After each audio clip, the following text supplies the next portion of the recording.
What's up, everybody? Welcome back to the channel. My name is Seema.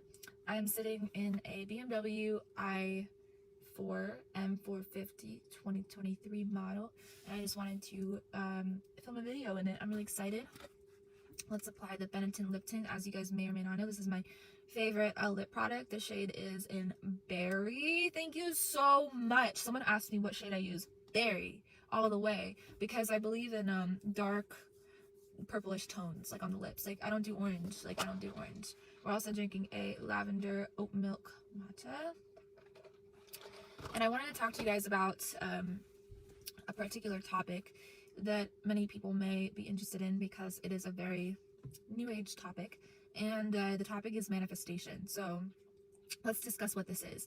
So you are manifesting all the time. Yeah, you are manifesting without even realizing it, because your energy is constantly attracting things towards you, because we live in a magnetic universe, a universe based off of polarity, wherein not even for a second can you stop attracting things towards you. So it is true that whatever you give out, you will get in return. This is true, and this has to do with just the way that energy works. It is Newton's third law. Every action has an equal and opposite reaction. So this is something that people misconsider when they think of manifestation. You know, they think that if they want to manifest something, usually material, in their lives, they're going to have to employ large amounts of mental effort towards it. But you actually don't have to put in effort at all. You just have to know that it's done and exist in the feeling of it already being done. This is the key to manifesting anything, is to realize that past, present, and future is a figment. It's a lie. It's an illusion. It doesn't exist, because time is not linear. Time is vibrational. You can pick and choose any sphere of vibration to be on, to sit on, and then you can have your desired reality if you stay in that frequency. So let's say you are trying to manifest health, let's say that, but you keep talking about the fact that you're sick, or the fact that you're not doing well, or the fact that maybe you have depression, maybe you have anxiety, you know what I mean? And so you keep talking about these things. You're never going to be well, because that is your narrative, that you're unwell, right? So you can't get there from there. You can't get there from over here. You have to be here to be here. You see what I'm saying? You cannot expect to be well when you are beating the drum of unwell. It's just not going to happen, okay? And so this is where people kind of trip up when it comes to manifestation, because they think that they need to yearn for something. In the Bible it says, when you pray, believe it is done, right? When you ask, believe ye has it. Because God, creation, the universe, love personified, does not work based off of the premise of linear time. He is time. In the Gita, Krishna says, time I am, right? So what this means is that, you know, you don't have to ask God for something with an energy of not having it. You don't have to ask God for something with an energy of longing or missing or needing or yearning, wanting. No, you have it, because you are asking he who has everything, that which has everything, she who has everything. You are asking universal energy, which is everything personified. So when ye pray, believe ye has it. That means that, you know, when you ask for something, understand that it's already yours. Bathe in that energy of receiving, of having, of joy, bliss. How do you feel when you have the new car? How do you feel when you have the health? How do you feel when you have the wealth or abundance or perfect partner, or whatever it is? By the way, there's no such thing as a perfect partner. People reflect who you are. That's it. People reflect who you are. So, so many times in life, you know, I have heard people searching for like the perfect husband or the perfect wife or the perfect person. There's no perfect person. You are the perfect person. Refine yourself to a standard of perfection that matches what you want. Then you will attract who you are, because we are always attracting who we are. So this goes for all realms of life. You know what I mean? In business, we attract who we are. In our career, in the workplace, in relationships and friendships, we always attract who it is that we are. The energy that we're giving out, it's going to be matched.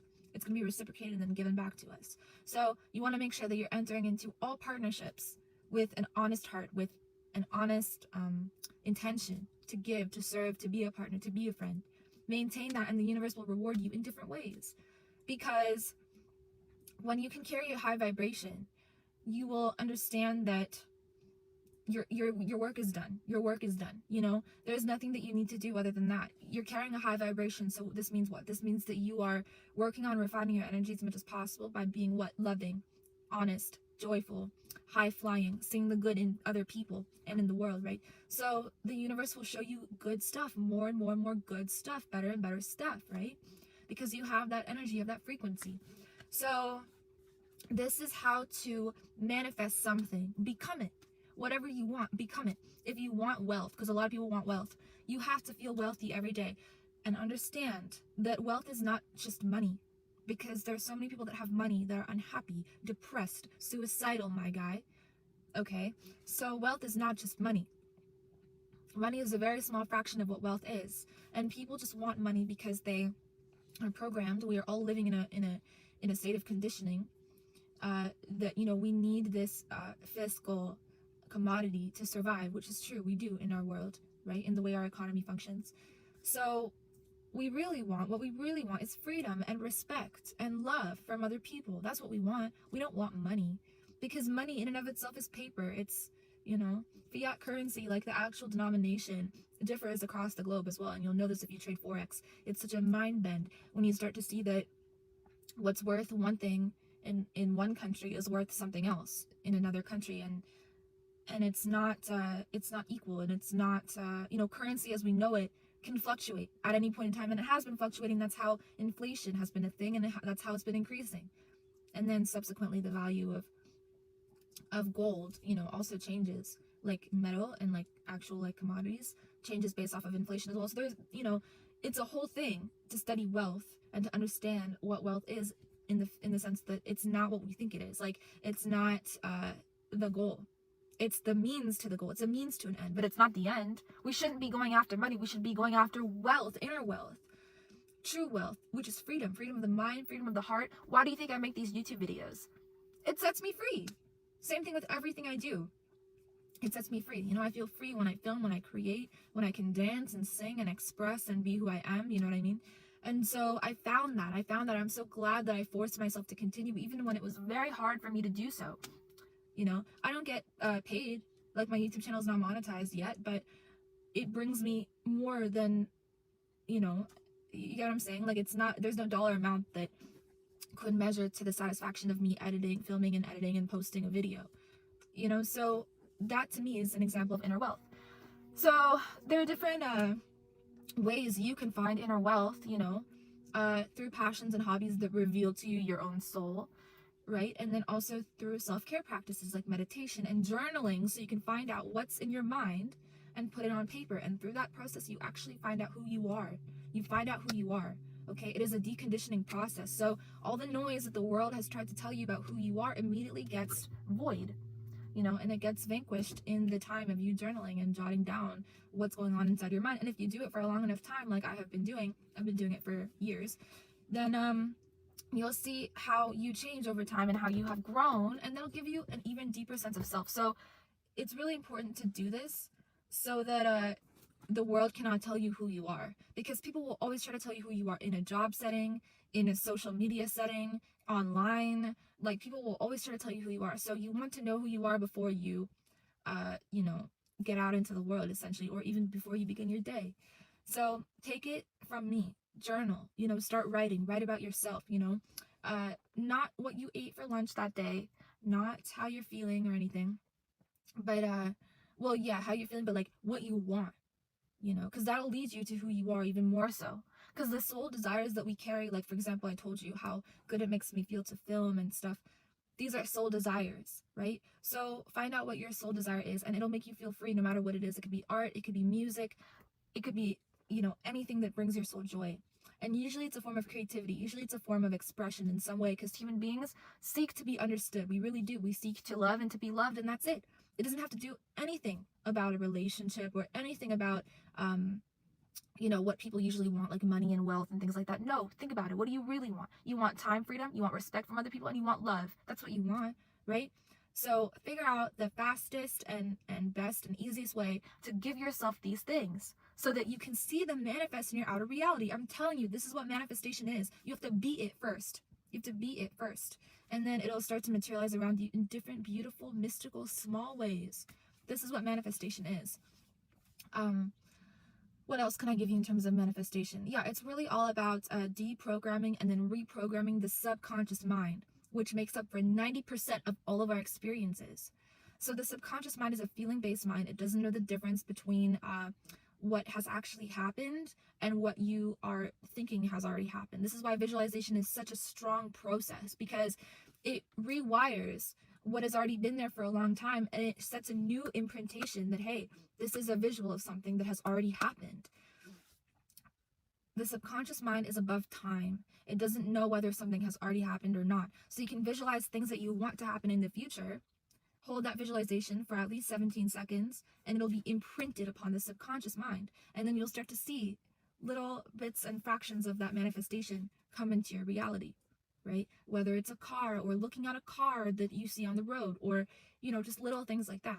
And lots of people start to feel impatient when they want something, because to desire is to suffer, like the Buddha says. Really, it is. There's no better form of suffering than desiring something. It is suffering to the max, because you're wanting something that you don't have. That's like literally imprisoning yourself in a prison cell, because what does a prisoner want to do more than anything? He wants to be free. He wants to get out, right? So don't imprison your mind. Get out of your own mind. Don't desire things. Feel them instead. Feel them out. Feel them out. You know, like, let's take me for example. I'm a really loving person. I don't show it because I don't advertise it, because in the world it's not that safe to advertise it, you know, with the way society is. But I'm a very loving, deep person. So what do I do, right? What do you do when you really love somebody, but like you can't be with them, or you can't have them, or you can't, you know, whatever it is? I'll tell you what to do. What I did is you accept the fact that you love somebody and you love them, and that's it. It's so easy. But if you start wanting things and expecting things, you know, then it just becomes really hard. And all the love that you have ever given to anybody, even subconsciously, I'm telling you, it comes back in different ways. And the entire, I guess you could say, lesson, or like, because when you love somebody, sometimes it's painful, right? So when there's pain, there's always a lesson that needs to be learned. Otherwise you wouldn't have the pain, right? So the entire lesson or premise behind really loving somebody is that you are subconsciously trying to show yourself how deeply you can love. And you are showing yourself on an internal level that, hey, this is what you need to be giving yourself, you know? This is what you've been needing from yourself the entire time. So then you love the person, and you start to love yourself as well, you know? And it's a very beautiful, freeing experience. But if I had been like, oh no, you know, I want this, I want that from this person, I expect this, you know, then you start to really suffer. You start to really suffer. You know, same thing with wanting anything, including like getting out of debt and stuff like that, or you know, having bills and things like that, and wanting them to go away, or wanting more money. What happens when you want more money? Do you think you get more money by wanting it? Wanting has no substantial value. There's no value in wanting. Okay, let's make that very clear. It is a baseline feeling. It is an instinctual, effortless kind of sentiment. It takes no effort to want something. You know, you'll notice that children, like young children, what do? They want. All they do is they want stuff, because it's easy. But a rational adult that has the ability to self-realize and self-actualize, which is what I hope everybody is doing, has the ability to say, you know what, like, I don't have to want. I can just embody that which I already am. I am the career path. I am the experience in the car, etc. You know, I am the relationship that that my soul desires. You know what I mean? Because I am that, and that's it. Because I have it already within myself. How can you expect something to come into your life if it's not already a part of you? It can't. There's no connection. There's no energetic connection there. You know, it has to already be a part of you, and then it'll come into your life naturally. This goes for bad stuff too. So again, if you have unhealed issues, you're going to keep attracting people that bring out those unhealed issues within you. This is just the law of physics. This is just the law. So if you want to start attracting different circumstances and people that will not hurt you, you have to heal. You have to heal from different things that you may have going on. You know, abandonment issues, issues of rejection, you know, things like that. All of these things, every single aspect of pain that human beings wrestle with comes from an inner lack of recognition, you know, not recognizing the self, right? Having the ego delude ourselves, having the ego delude the self, basically, and thinking that, I'm owed this, I'm owed that from other people, or I deserve this, I deserve that. You're not owed anything, because you can give yourself everything that you need. You see what I'm saying? And again, like healing, like the path of healing will show you that all this time your ego has been in the way. Like all this time your ego has been tricking you into thinking that you actually have self-worth issues. If you realize the self, who the self is, capital S, you won't have self-worth issues. You won't, because you realize that the self is everything. God is here. God is within the self. What are you lacking? You are everything in existence. You are the child of creation, personified. You know what I mean? So you'll have no more self-worth issues once you realize the self, but people do not realize the self, and so that's why they have self-worth issues, because they think that the ego is the self. But the ego is not the self. The soul is the self. Okay? That infinitesimal energy is the self. That energy which is self-healing, self-intelligent, self-actualizing, self-driven, self-loving, okay?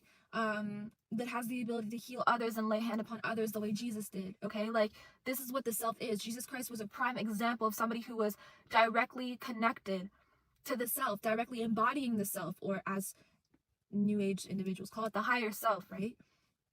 I'm a New Age individual, like, but you know what I mean? Like, so Jesus was a prime example of that. He was able to lay hand and heal people, and what he was doing was called Reiki, and we have the ability to do Reiki. Every single person does. There's nobody that is exempt from this stuff.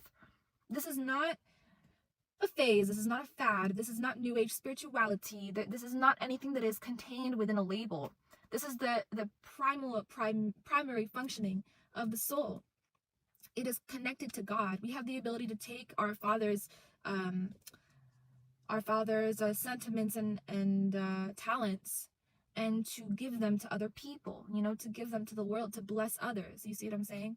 It is really important and powerful and amazing that we have the ability to do this. And so this is why I encourage everybody, start a YouTube channel, post on social media. It doesn't matter how you look, it doesn't matter what, even really what you say, because your existence on its own is sacred. Your existence is sacred. Even if you have to say some stuff that may not be very, let's say, spiritually productive, let's say, whatever you have, you can post it. You can put it out there and help other people and bless them through your word or actions or clothes or music or art.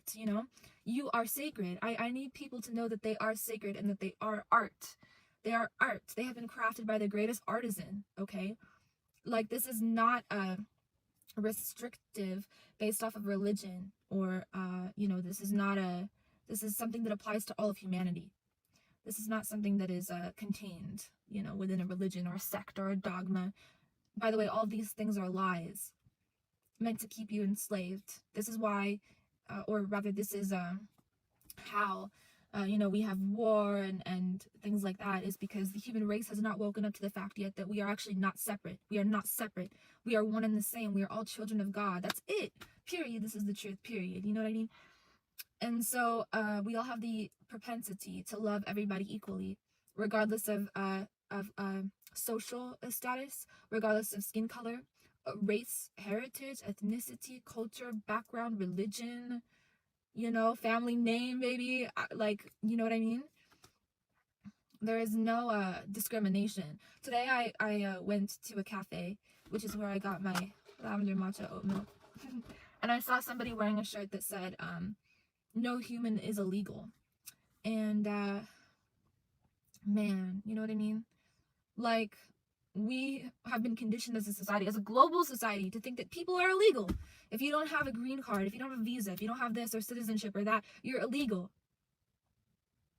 You have to understand, this is all a ruse. This is all a game to keep you mentally enslaved, because we are under a fiat system, okay? We are under a fiat system, and the system thrives based off of your life force energy, okay? This is why you have to work to live. It's we should all be really pissed off about it in a good way, and attempting to take full control, full freedom back, into our hands, full control over our minds and our spirits, okay? So this is what people want. They don't want wealth or gold or paper money. They want freedom over their minds and hearts, okay? And the way that you can attain freedom over your mind and your heart is by wanting to do so. Yeah. And you will be able to manifest anything that you want by realizing who you are first as being the self, such that, hey, I do have this manifestation capability that I have been subconsciously doing my entire life. Everything around me in my reality is a direct projection of what is inside me, of what is inside my subconscious mind. Let me go ahead and refine what's in there. Let me actually see what's in there first, excavate it, dig it out, and then refine it. You know what I mean? Put stuff in there that I actually want to see in my reality. This is the way to do it, guys. This is the way to do it. Every single book you read by philosophers and authors that have also generated wealth, and by physicists, okay, like Tesla, will tell you the same thing.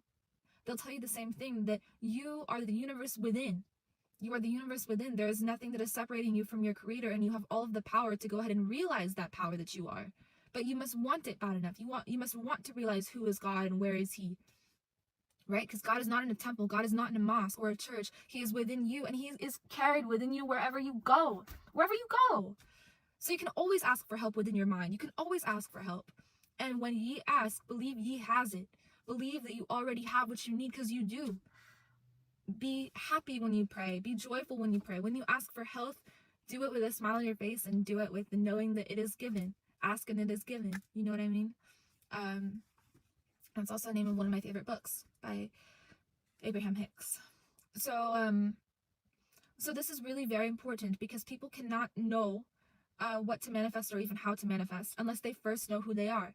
Because when you know who you are, you'll know what you need to do, which is to ask, right? You'll know how to ask, which is to ask with love and with acceptance, with receiving energy, and with gratitude, right? So you'll know who to ask, how to ask, and what to ask for. So like, you don't ask for the new car or the new relationship or more money. You ask what he wants you to do. You ask what it is you need to do, you know what I mean, to better your life, so that all these good things can start coming to you. What karma within yourself do you need to work on? What within yourself do you need to heal first? I'm telling you, it's all energy based. Everything is energy first, and then it's matter. Once you can refine what's in here, the subconscious mind, right, and seek to, again, like I said, identify, excavate, and then replace, right, then you'll have a clear slate for which to put, a new identity upon, right? Because as you are, so you will attract around you. So if you don't like what's happening in your life, or the car that you drive, or how much money is in your account, you must become someone else. This is the key to manifestation. It's an identity shift. It's a quantum reality shift within you first, my guy, with your energy first, and then around you it starts to happen. But if you just seek to manifest like a new object, you are disgracing who you really are. You see what I'm saying? You are throwing away the full power of manifestation that you have for something that is really now hard to acquire, because you have put specificities upon your desire, number one. Number two, you have put pressure upon your manifestation, which you should never do, because look at how life goes. Life flows. Life flows. You cannot put pressure upon anything in your life and expect good results. It's going to combust. It's going to, fail, essentially. Same thing with relationships. If you're putting pressure on your relationship or on your partner or whatever, it's not going to go well, right? It's going to fail in some way. It's not going to, because you have expectation. You see what I'm saying? The key to life, to attracting good things in your life, things that please your soul, is to live from the soul. And to live from the soul means having no expectation and having no control, really. Ask me about this, right? I used to have super duper control issues, really, about things in my life and the way that I was living my life and everything. I still do, but in a different way. It's not about control. It's about what the soul needs, essentially, So when ye ask, believe ye has it. And when you pray, do so with gratitude. Understand that anybody can pray. You don't have to be a part of any religion. You don't even have to believe in God. You can just ask the universe, because the stars in the sky appear every night without fail. Okay, so something is operating here, and you can ask that operation for what it is that you need and what it is that you want, and I guarantee it will be given. Ask and you shall receive. I love you very much. Thank you so much for watching this video. If you liked this video, be sure to give it a thumbs up, and if you have any questions for me, or if you'd like to leave a comment, be sure to leave a comment below. I love you again so much. Thank you for watching, and I will talk to you in the next video.